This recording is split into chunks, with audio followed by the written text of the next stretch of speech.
હાલો મિત્રો, આજે આપણે બનાવીશું મકાઈ અને કેપ્સિકમનું શાક। એના માટે મેં અહીંયા પાણી ગરમ કરવા મૂકેલું છે। તો તમે જોઈ શકો છો અહીંયા પાણી ગરમ થઈ ગયું છે આપણું। તો એમાં આપણે નાખીશું 1 ચમચી હળદર ને 1 ચમચી મીઠું।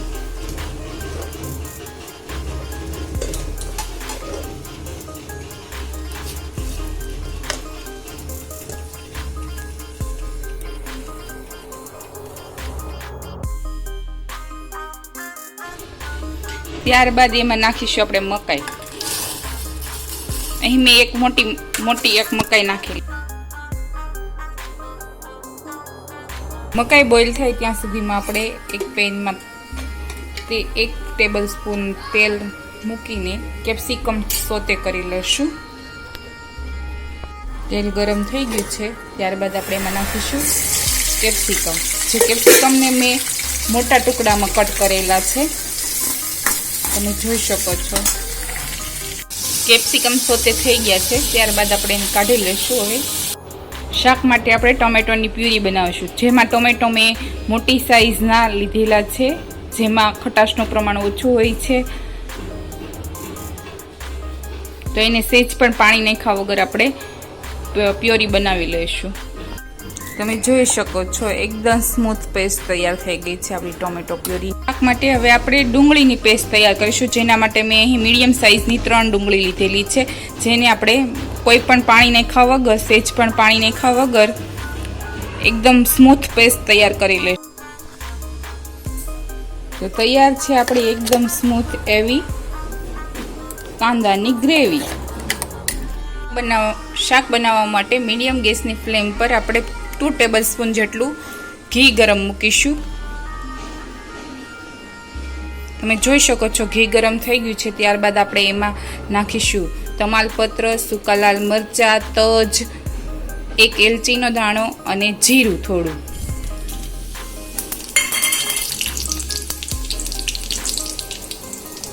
બધા ખડા મસાલાની સ્મેલ સરસ એવી આપણા તે ઘીમાં આવી જશે।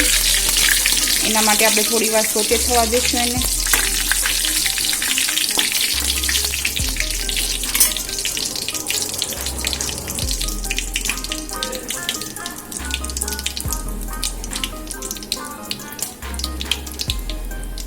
ત્યારબાદ એમાં નાખીશું આપણે ટોમેટો પ્યુરી।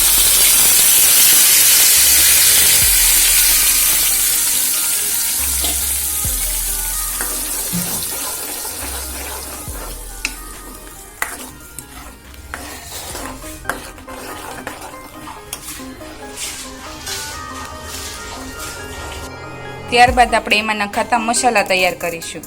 તેના માટે મેં અહીં 1 ટેબલસ્પૂન જેટલી કાશ્મીરી લાલ મરચું, અડધી ટેબલસ્પૂન હળદર પાવડર,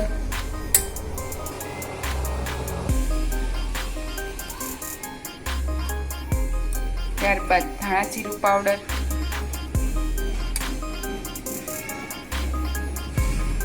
નાખીશું। તેને આપણે થોડું પાણી નાખીને મિક્સ કરી લઈશું, જેથી મસાલા બળે નહીં અને એનો સારો એવો ટેસ્ટ આપણા શાકમાં આવી જશે। અને કાશ્મીરી લાલ મરચું નાખવાથી શાકનો કલર પણ ખૂબ સરસ આવે છે।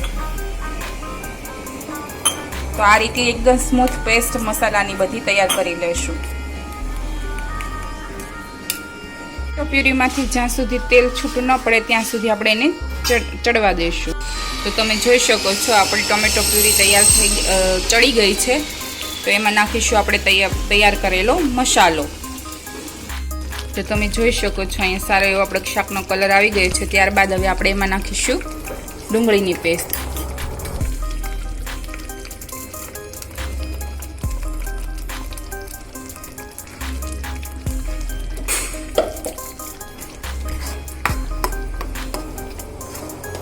જેને પણ આપણે સારી રીતે મિક્સ કરી લઈશું।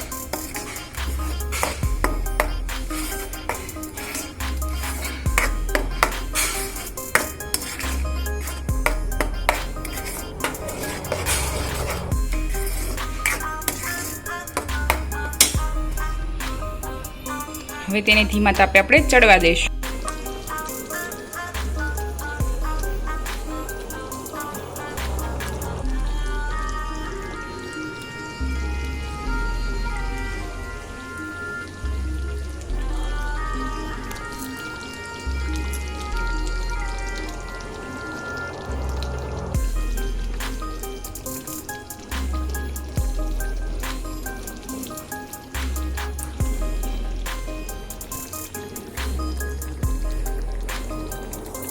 સો ગ્રેવી તો તમે જોઈ શકો છો આપણી ગ્રેવી તૈયાર થઈ ગઈ છે.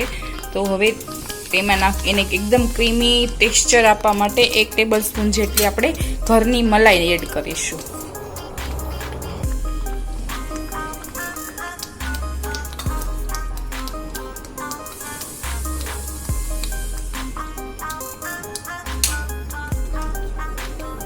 જેને આપણે સારી રીતે મિક્સ કરી લઈશું.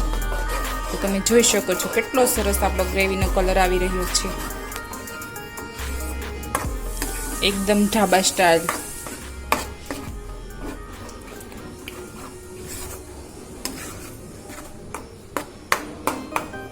હજુ પણ આપણે એને ધીમા તાપે રહેવા દઈશું. ગ્રેવીને ક્રીમી ટેક્સચર આપવા માટે જે મેં મલાઈનો યુઝ કર્યો એની જગ્યાએ તમે દહીં અથવા તો કાજુ અને મગજતરીની પેસ્ટનો પણ ઉપયોગ કરી શકો. ગ્રેવી હવે ચડી ગઈ છે. ત્યારબાદ હવે આપણે એમાં નાખી દઈશું મકાઈ અને કેપ્સિકમ. લાસ્ટમાં હવે આપણે નમક એડ કરીશું. હું હંમેશા લાસ્ટમાં નમક એડ કરું છું જેથી કરીને આપણી ગ્રેવી ક્યારેય ફાટતી નથી.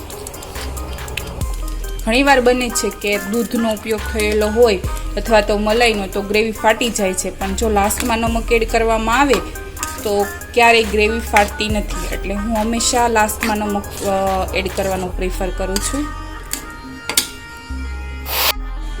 બન્યું છે ને એકદમ ઢાબા સ્ટાઇલ એવું આપણું મકાઈ અને કેપ્સિકમનું શાક, જેને મેં કોથમીરથી ગાર્નિશ કરેલું છે. તો વધુ આવા વિડીયો જોવા માટે મારી ચેનલને સબસ્ક્રાઈબ કરો અને લાઈક કરો.